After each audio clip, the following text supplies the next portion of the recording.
अब तक तुम मुझसे मांगते आ रहे थे, बार बार ज़िद करते आ रहे थे, इसलिए मैं दे नहीं पा रहा था।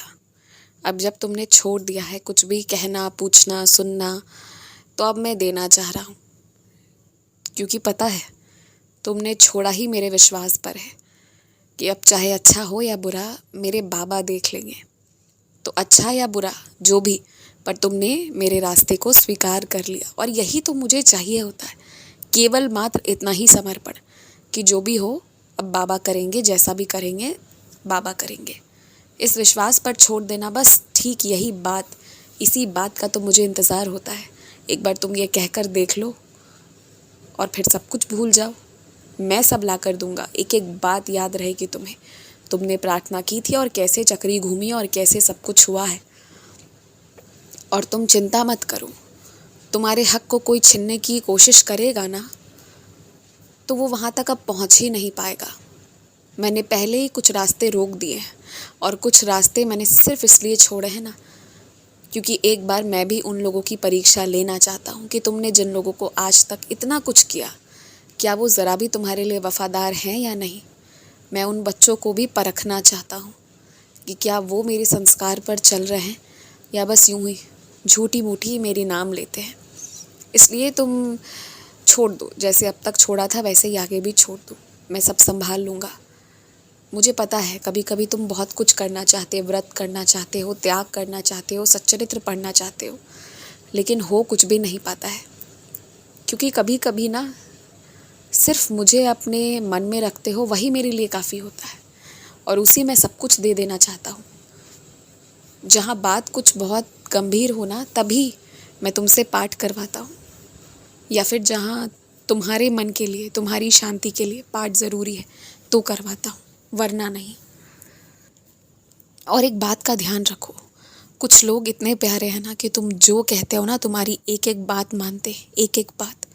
और कभी कभी ऐसा भी होता है कि उन्हें कह देने के बाद तुम्हें पछतावा होता है, क्योंकि तुम उन्हें ठीक से बता नहीं पाए थे और वो तुम्हारी बात को टाल नहीं पाए।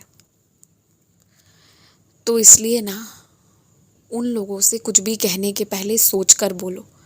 ऐसा ना हो कि अपने सर पर ही मुसीबत मोल लो तुम। जो तुम्हारे एक एक शब्द का पालन करे ना, उन्हें क्या आदेश करना है और किस जगह पर उन्हें रोकना है, ये सोच लो तुम। और अब तुम डरो मत कि कहीं दो लोगों को आपस में मिलवा दोगे तो तुम्हारे रिश्ते में कोई खराबी ना आ जाए।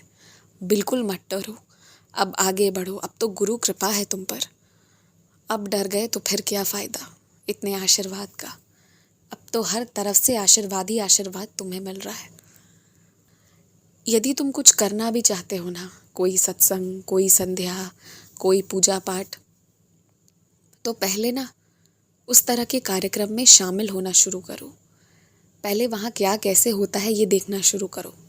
एक बार को तुम्हें मालूम हो जाए कि क्या कैसे होता है, उसके बाद तुम वैसा करने का सोचना, क्योंकि बिना सोचे समझे कोई भी फैसला लेना सही नहीं होता।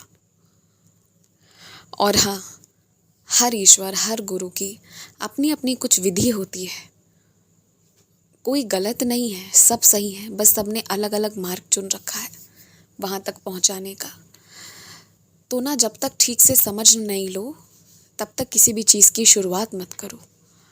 किसी भी चीज़ को शुरू करने के पहले 100 बार सोच लो कि सच में उसे करना चाहते हो क्या तुम।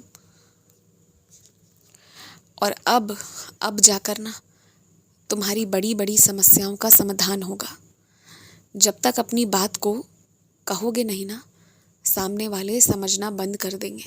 मुझे पता है कुछ लोग तुम्हारे मर्जी के विरुद्ध जाकर तुमसे कुछ कुछ काम करवा रहे हैं, जो तुम बिल्कुल करना नहीं चाहते वो कार्य करवा रहे हैं। लेकिन उस कार्य से छुटकारा पाने के लिए अब जो रास्ते तुम अपनाओगे ना, बस उसी रास्ते पर चलने की तुमने बहुत वक्त से मुझसे विनती की हुई थी, पर उस रास्ते पर तुम खुद ब खुद चल नहीं पा रहे थे। अब मैं अलग तरीका अपनाकर तुम्हें चलवा रहा हूँ, तो अब तुम वहाँ चल लोगे और खुश भी रहोगे। तुम्हारी कुछ बुरी आदतें इसी बहाने सुधर जाएंगी। खुश रहो, मुस्कुराते रहो।